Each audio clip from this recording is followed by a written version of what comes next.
sounds like a rap dancer. And I'm glad he chose the platform of public speaking because he really rocks and he rolls. So, ladies and gentlemen, to talk about. Yeah, what's up? Yeah, what's up? There he comes Good in. morning to The you. 4 laws of high performance Welcome to leadership. another beautiful Mr. Romeo. That's right. Turn it up. It's time to Turn it awaken up. that greatness within Marquez. because this is another day you get to breathe. Another day you get to breathe. Another day you get to live. Here we go. Let's go. Let's Start. start new. Fresh start. Everybody stand up. New day. Recharge. Get up. Get up. Let's go. Let's go. Let's fly. Let's roll. Repeat after me. Start new. Start new. Fresh start. Fresh start. A new day. Recharge. Get up. Get up. Let's go. Let's go. Let's fly. Let's fly. Roll. Let's roll. It's a new day. An opportunity for new change. An Another opportunity chance to live life in a new way. Cause today will be a good mood day. Yeah, I mean a really good mood day. And I intend for you that great things will happen. So get up, get ready, and take that action. And stay open, cause a whole lot of news about to happen. Like what? Like new moments, new messages, new miracles, new lessons, new ideas, new intentions, new chances, new blessings. Repeat after me. Start new. Fresh start. A new day. Recharge. Get up. Let's go. Let's go. Let's fly. Let's fly. One more time. Start new. Fresh start. A new day. Recharge. Get up. Let's go. Let's fly. Let's roll. Are you Anything holding you back? awesome? Give yourselves a huge round of applause for participating in that with me. Gotta raise the energy. Gotta raise. I think I need to work out because all that Filipino food got me all tired. That's why I was letting the music play. I was like, new day, recharge. And so today I want to talk to you guys about the 4 laws of high performance leadership. I'm actually probably gonna give you more than that, but I can talk about just leadership in itself, where we get into, serving others and building the team and connecting and such. But right now, in these next 20 to 30 minutes or so, I want to talk about serving yourself. And that's through the power of the morning routine. How many of you guys practice a morning ritual or morning routine? Excellent. We all know the power around that. We know the importance of that because I want you to get this. I'm going to throw a lot of nuggets with you, so take some notes. The note takers are the money makers. Here you go. It's your inner world that creates your outer world. It's your inner world that creates your outer world. And so a lot of people do ask me, like, Romeo, where do you get this energy? How are you always enthusiastic? It's because I really serve my mind, my body, and my spirit so I could be a greater servant to the world, right? It's important to, serve us, our higher power, and other people. But the reason why I talk about the morning routine is because we wake up with ourselves. And when we talk about waking up, most of us might tend to grab our phone and check Facebook or Instagram or emails or start pondering on what you have to do later on. Or why did this person do me wrong like that? And you start to go in this realm. So this morning power or morning ritual is there to help you ground who you are as a being. I'll get spiritual on you. As a being of God, as a servant, as a light, as a love. Okay? So the first thing is reading. And this is not in particular order on how you want to practice this. Reading. Oh, I have a whiteboard so I don't have to go to my notes. Read. We know that readers are leaders, right? Read. Not read, but read. And that's something that can be professionally, something that will personal grow you, or spiritually grow you. Yeah? And people have different ways of doing it, so I'm just going to keep it very general. For me, I do 20 minutes of reading every single day. in the morning time, and I'll read throughout the day, but 20 minutes is what I go for. Number 2, I get into gratitude. We all know that it's important to be thankful, but one way of doing it, if you're not doing it already, is writing in a gratitude journal. Write down a simple just practice. There are a lot of practices out there, but one way of doing it is just writing down 5 things you're grateful for. Or what I practice now, and I have been, is writing 10 things I'm grateful for. Let me give you some value around that, because it's what you appreciates.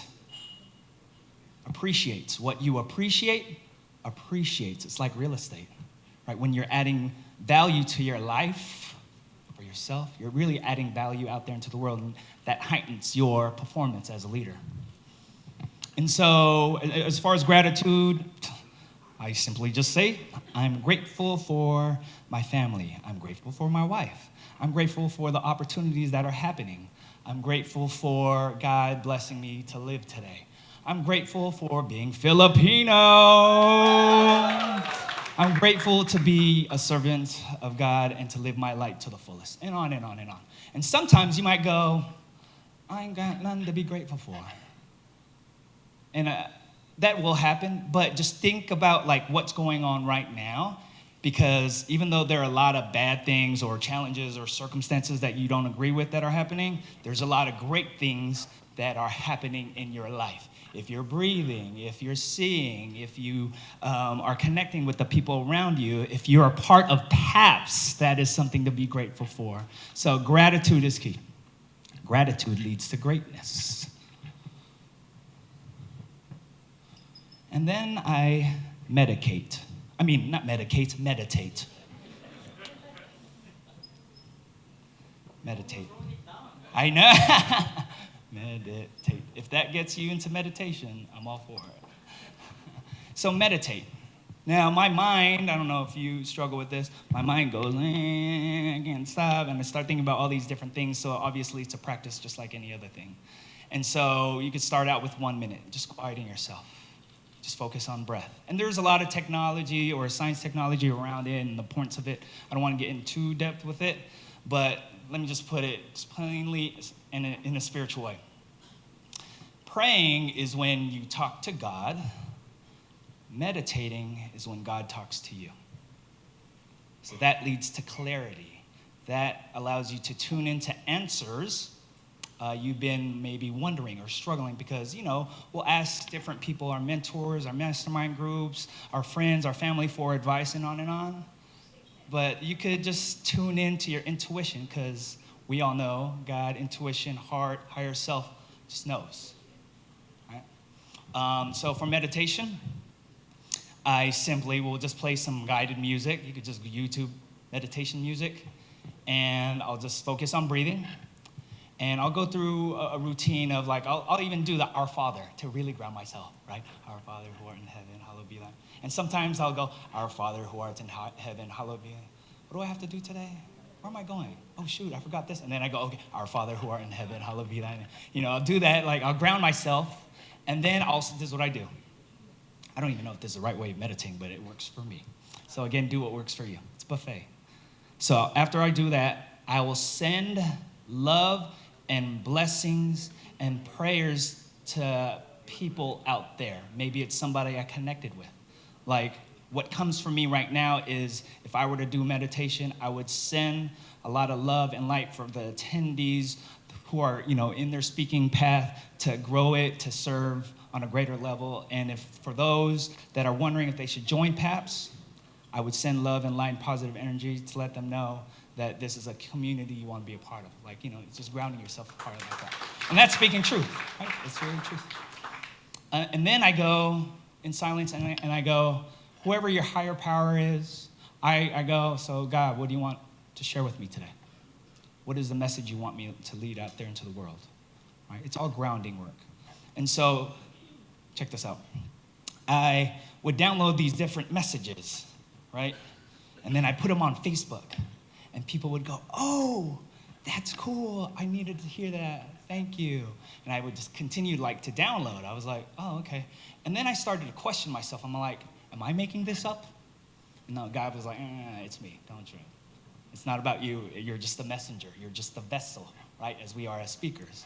And so what I ended up doing, tactic around a book, is I took all those messages and put it into a book. And it was through the power of meditation. This comes from somebody who doesn't meditate. That's why you might see a book out there. It's called The Success Messages, Inspirations to Recharge Your Passion, Potential, and Purpose. I got messages like, when you do it now, you have new opportunities waiting, N-O-W. When God gives you a calling, stop sending him to voicemail, right? Do what you love what you do, but do it with love. And on and on. So I get this, and then again, I wouldn't have tuned into that if I wasn't grounded with that, right? Another thing, number 4, is visualize. I know many of you know about the power of visualization, but it's important to recognize.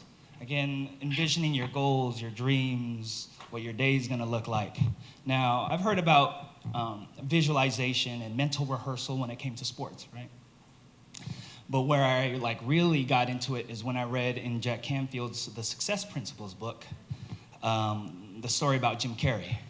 How many of you guys are aware or heard of the story of Jim Carrey's visualization story? All right, so for those of you that don't know, it goes something like this.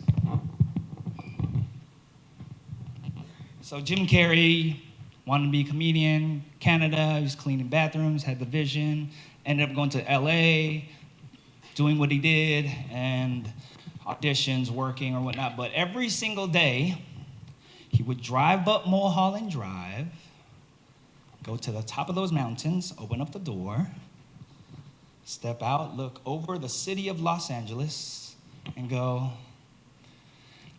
I'm going to be a successful actor.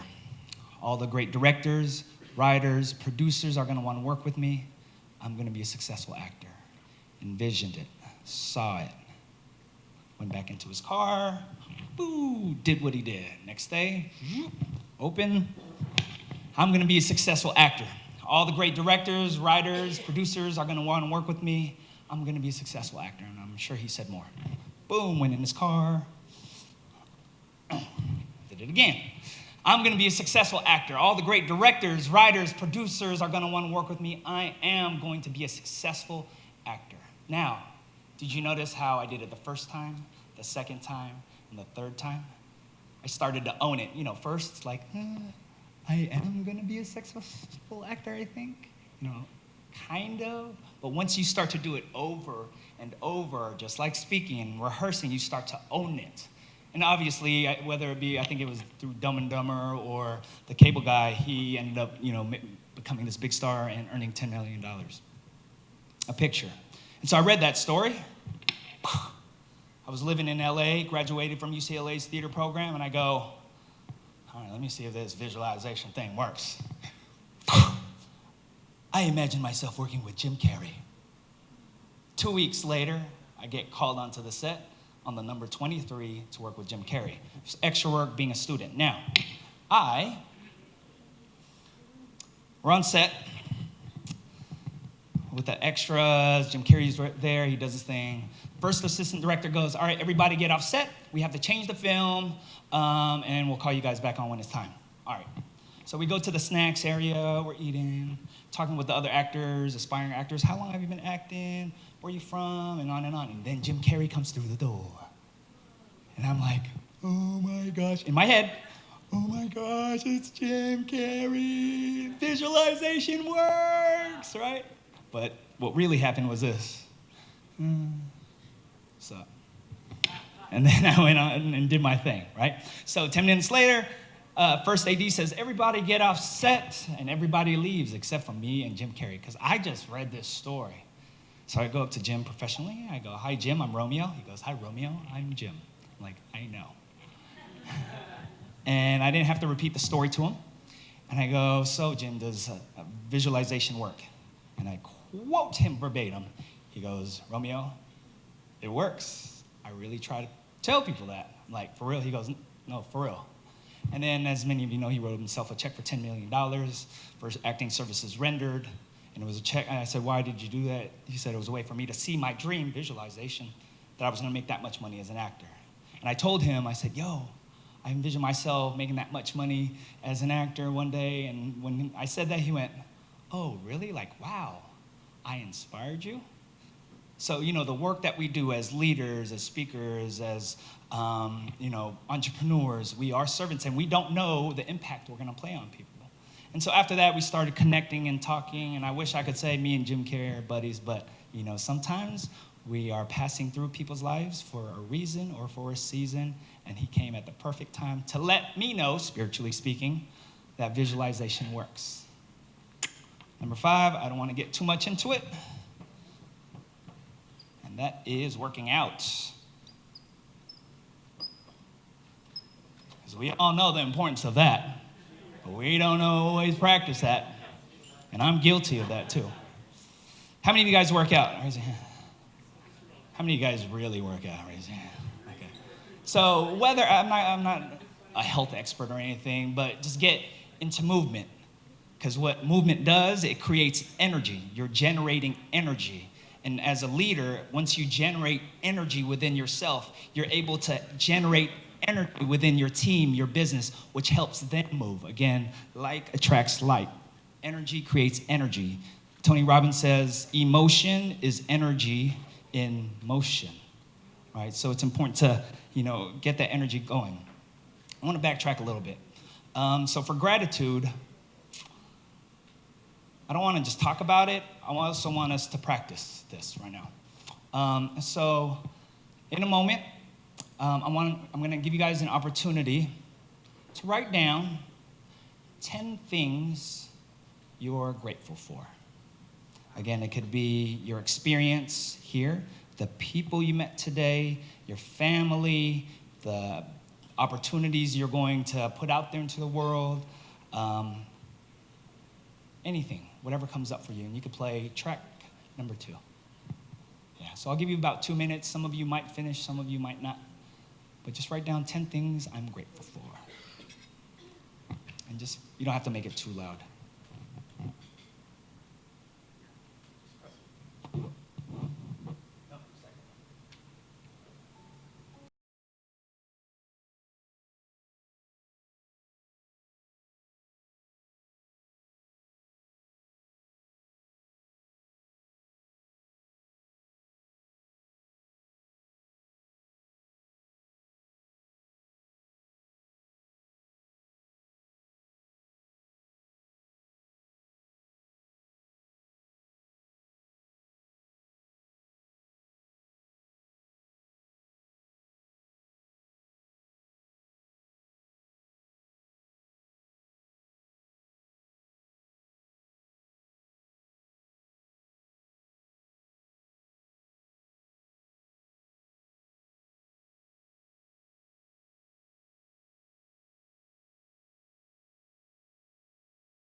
And for the sake of time, go ahead and please stop writing.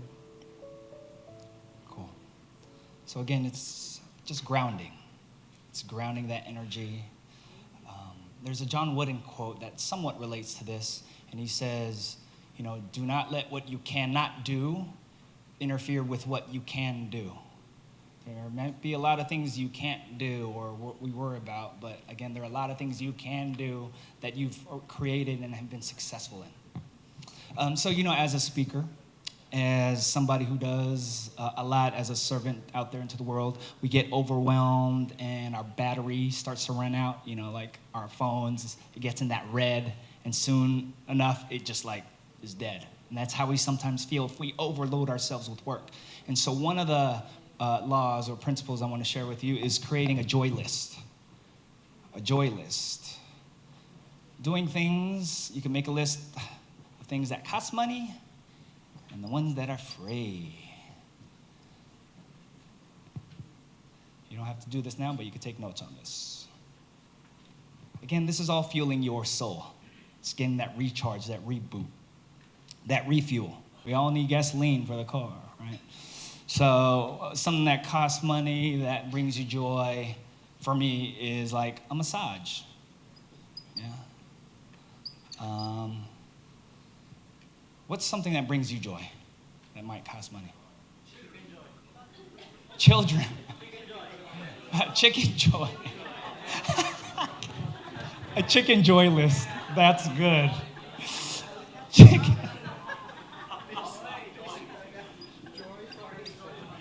Okay. What else? Vacation? Vacation? Right? I'll just say travel. All right. So for something that doesn't cost money, family. Spending time with your family, right? Quality conversations. Even though I know that can cost money at times. What I do is I take a Epsom salt bath. Epsom salt bath. It's Epsom salt. There are a lot of benefits around it. Take a bath, just put some water and just relax. Reading, obviously reading costs costs money, but you could read articles online and such. Give me another. Nature. Yeah, just going on a walk. Especially here in the Philippines, we have a lot of beauty out here. And you could list 10 here, 10 here, and I would challenge you or invite you to schedule at least one of those once a week. Once a month. Whatever works for your schedule, because everybody's schedule is different. Again, this is the purpose of raising your energy and giving more light and love out there into the world. Now, a lot of speakers, shared why they do what they do.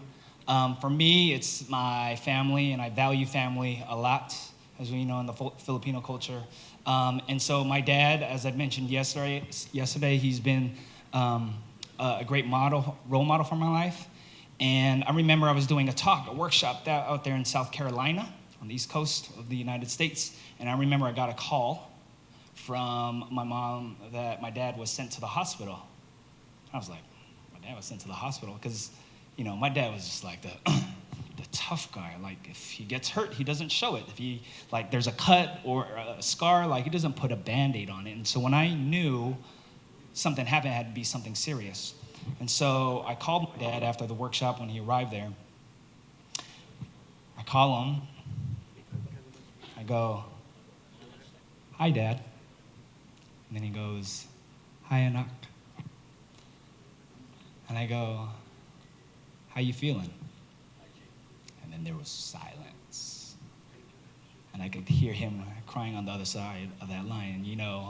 Just dads in general don't show their emotions. And then he went on to say, "I wish you were here with me." So I started to get worried. Unfortunately, the next day, I was able to fly back home. And I remember the hospital bed was right there, and, I'm just sitting down. He has tubes up his nose. His eyes were open. He was talking to my mom. And I just started noticing what was taking place. I started to think about why I'm doing what I do.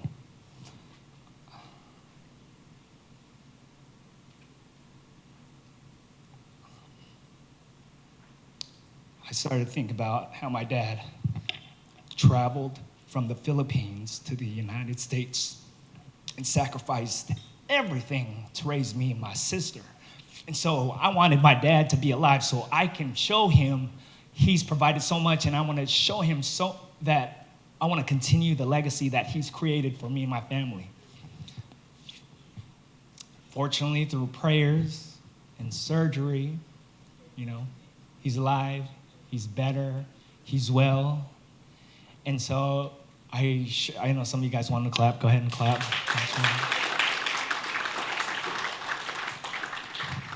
Thank you.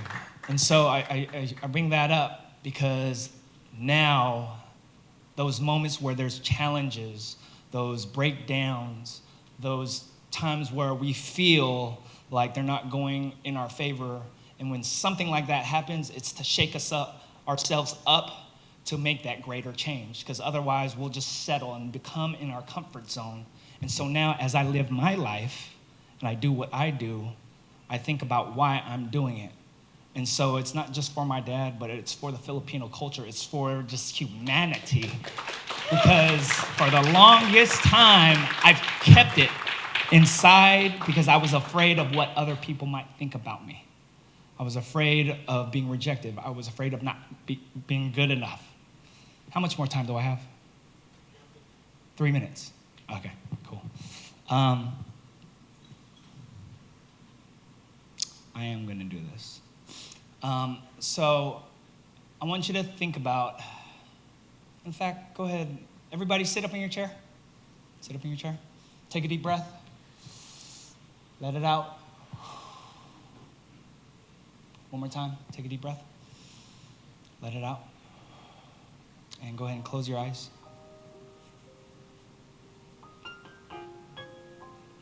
And I want you to think about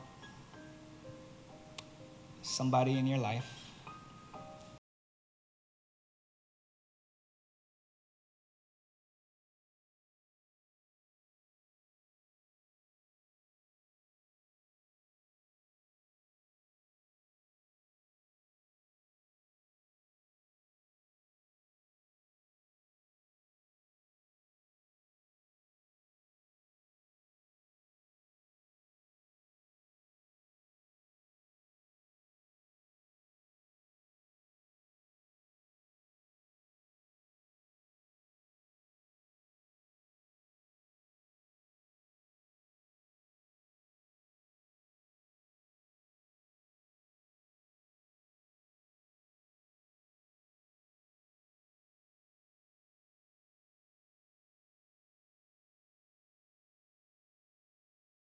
You can turn down the music.